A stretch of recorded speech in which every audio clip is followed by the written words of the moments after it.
আপা অনেক কষ্ট খুঁজে বের করছে আদনান ভাইরে। ভাইয়ের তো পুরাই পাগল হয়ে গেছে। ডাস্টবিন থেকে তুলে খাবার খাচ্ছিল। আপনি একটু ওইদিকে যান, আমি একটু ওর সাথে কথা বলার চেষ্টা করি। কি হয়েছে তোমার? হ্যাঁ, হঠাৎ করে কেন এমন করতেছো? ও কেন খালি কষ্ট দাও? আমি আসি না জীবন তোমার সাথে। খুব পাগলের মতো করতেছো কেন? নিজের দিকে তাকায় দেখছো কি অবস্থা করছো? কবিগুরু রবীন্দ্রনাথ ঠাকুর একটা কথা বলেছে, that guy took my cigarettes. আমার বিড়ি নিয়ে গেছে, বিড়ির প্যাকেট খাবো কি, স্মোক করবো। Hello brother, cigarette. কেন? বিড়ি তো ভালো জিনিস না, ক্ষতিকর স্বাস্থ্যের জন্য। তুমি জানো আমি তোমায় কত ভালোবাসি, কত স্মৃতি আমাদের, মনে আছে তোমার? হ্যাঁ, একটু সাহস হয়েছে নাকি? জানি না। জানি না মানে? আমি তো ভাবলাম একটু একটু বেড়েছে, তা না হলে এখানে ডাকলে। কারণ কি? জড়িত অলসটা বলে ফেলো। আমি তোমাকে কিছু কথা বলবো, তুমি শুনবে? আমার চোখে চোখ রাখবে? চোখে চোখ? তোমার চোখ তো এখনো নিচ দিকে। চোখ ভয় পায়, চোখের অনেক ভয়, যদি না পাওয়ার বেদনায় কাঁদতে হয়। চোখকে বলো কাঁদলে মন হালকা হয়। সবসময় কি পাওয়াতেই সুখ? তোমার গল্পটা না হয় না পাওয়াতেই হলো, তাতে ক্ষতি কি? ক্ষতি আছে, মনের ক্ষতি। আচ্ছা, তোমার চোখের গভীরতা কতটুকু? ঝাঁপ দিয়ে দেখো, জানলে আমাকেও জানিয়ে দিও। বোকা ছেলেটা প্রেমে পড়েছে, ও কারো পায়ের সাথে পা মিলিয়ে হাঁটতে চায়, চোখে তাকিয়ে বলতে চায় ভালোবাসে। কিন্তু ভেবে দেখো ভুল করছো কিনা। জুই, পকেটে শেষ টাকা দিয়ে ফুলগুলো এনেছিলাম, বিনিময়ে কিছু না পেলে খুব কষ্ট হবে। মনটা তো দিয়ে যেতে পারো। এখানে কেন এসেছি জানো? তোমার না সমুদ্র পছন্দ? অনেক, সমুদ্র আমাকে অনেক টানে। যদি সব ঠিকঠাক থাকে আজকে অর্ডার দিয়ে যাবে, যখন টাকা হবে তখন নিয়ে যাবো। তারপর সেই জাহাজ নামাবো কোথায় জানো? তুমি, আমি আর নাবিক। সমুদ্র টুরে কবে যাবো? নাবিক। ওই মনে আছে? স্মৃতি আছে, হৃদয় ভর্তি স্মৃতি, কুড়হাব, অনেক কুড়হাব আছে। জামিল ভাই, বালতি, মগ, শ্যাম্পু, সাবান, পেস্ট এগুলো সব নিয়ে আসেন, ওকে একটু গোসল করে তারপর খাওয়াই দিব।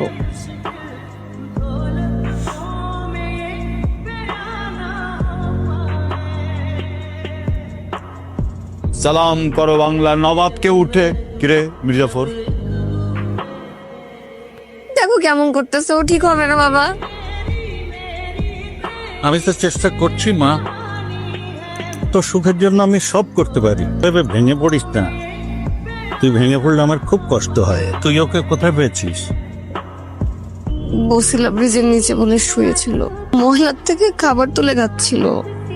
আমাকে মারতে চায়, ধরা খাই গেছে সব মির্জাফরের।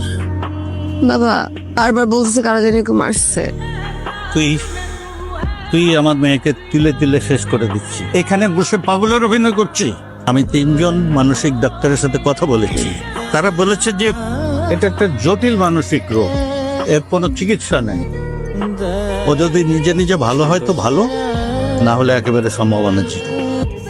তুই কি আমার সাথে যাবি? আমি তোকে নিয়ে যেতে এসেছি। বাবা আমি একটু ওকে ঠিকঠাক করে সব ওদের কাছে বুঝাই দিই, তারপর আসি। আমার একটা মিটিং আছে, আমি মিটিংয়ে যাচ্ছি, তুই বাসায় চলে যাস। পালাতে দিব না।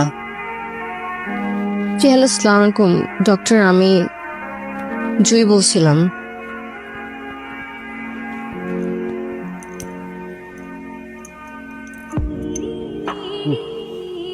গরম। আমি আগে কত ঘুরে বেড়াতাম, মনে আছে তোমার? ঝগড়া করতাম, কেন এমন করতে দাও?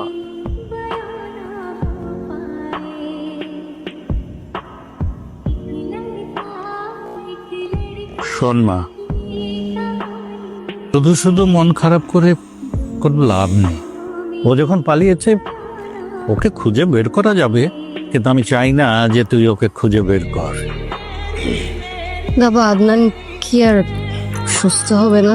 ডাক্তার তো তাই বলেছে, ও সুস্থ হবে না। আর আমি আদনানের কথা আর শুনতে চাই না। আমি তো ওর সাথে তোর বিয়ে দিতেই চেয়েছিলাম। আমি চেয়েছিলাম তোদের বিয়ে হলে তুই সুখী হবি, তুই আমার একমাত্র মেয়ে। আমার জন্য তোমার অনেক সমস্যা হয়ে যাচ্ছে। তুই ওকে ভালোবাসিস, ও সুস্থ থাকলে তো কোনো কথাই ছিল না। তুই ওর কথা মাথা থেকে ফেলে দে। রাজীব ছেলেটা খুব ভালো, আমি চাই রাজীবকে বিয়ে করে তুই বাকি জীবনটা সুখে কাটাস। আর যত তাড়াতাড়ি পারিস বিয়ের প্রিপারেশন হয়।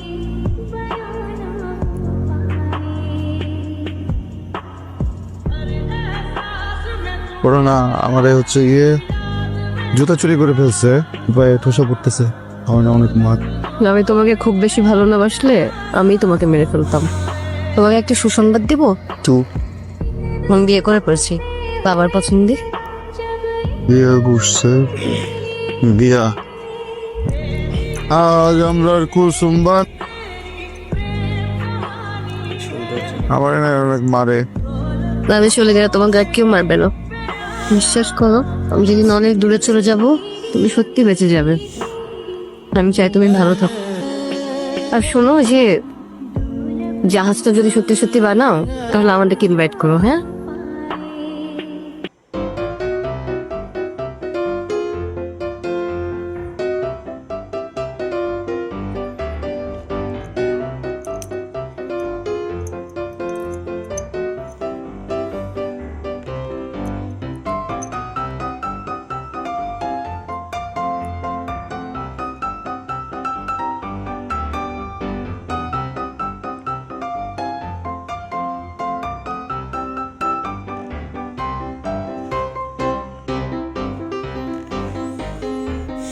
আমিও বিক্রি করে দিলাম আমার একটা আদরকে, একটা ভালোবাসাকে।